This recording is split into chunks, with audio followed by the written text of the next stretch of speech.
Can you remain faithful even when faced with a hopeless situation? We're going to move into the next section of verses 17 through 37. On his arrival, Jesus found that Lazarus had already been in the tomb for 4 days. Bethany was less than 2 miles from Jerusalem, and many Jews had come to Martha and Mary to comfort them in the loss of their brother. When Martha heard that Jesus was coming, she went out to meet him, but Mary stayed at home. Lord, Martha said to Jesus, if you had been here, my brother would not have died.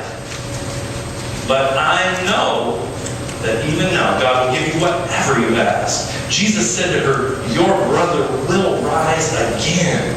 Martha answered, I know he will rise again in the resurrection of the last day. Jesus said to her, I am the resurrection and the life. He who believes in me will live, even though he dies. And whoever lives and believes in me will never die. Do you believe this? Yes, Lord, she said. I believe that you are the Christ, the Son of God, who was to come into the world. After she had said this, she went back and called her sister Mary aside. The teacher is here, she said, and is asking for you. When Mary heard this, she got up quickly and went to him.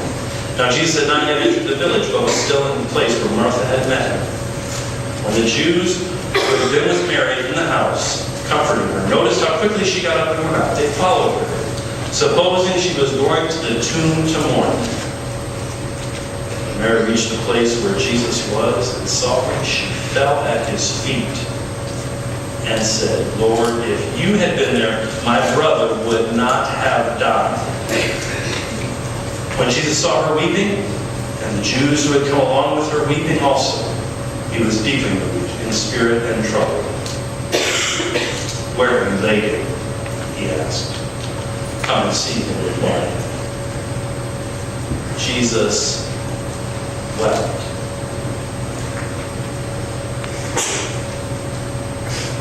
Then the Jews said, see how he loved him. But some of them said, could not he who opened the eyes of the blind man have kept this man from dying? Fill in blank number 2. What is your if only God had been on time, everything would have been just fine? Story. That's not on your outline, but that. What is your if only God had been on time, everything would have been just fine? Situation. This could be, if I boil it down, my most favorite section of Scripture. If not the most beautiful and the most powerful scene, in my opinion, in the whole Bible. I love several things that happen in this section. And I'm going to go a little on tangent for 2 and then come back to the main one. I love the new view that we get of Martha. Those of you who are here, not here, those of you who were there for Martha Miller's funeral, heard me expand on that when I preached on Monday at her funeral. How we see Martha, the busy bee. We all remember Martha being reprimanded for her busyness. Here we see her being affirmed. In fact, she comes out to see Jesus. Martha proclaims her faith and draws out of Jesus one of the most celebrated descriptions of himself, calling himself, I am the resurrection and the life. Many applications. With Jesus' love, you can be who you are and glorify him. Martha was still busy, but she also believed. And because of Jesus' love that encompasses her, even in the midst of her busyness, her belief was enhanced. Let's move on to tangent number 2. I love chapter 11, verse 35. Not only because it was one of the only verses that I ever learned in Bible memory as a child. Jesus wept. Still know it today. But because it tells me everything I need to know about Jesus. When the chips are down. When I feel like nobody knows what I'm going through. when I run into situations that just tear me up, all I need to know is that the creator and sustainer of the entire universe, the man who was about to give life back to the dead man, wept. Because there was pain, because there was loss. But the main reason I love this text is because of the fill-in that we have there. I believe everyone in this room probably has an if only God story.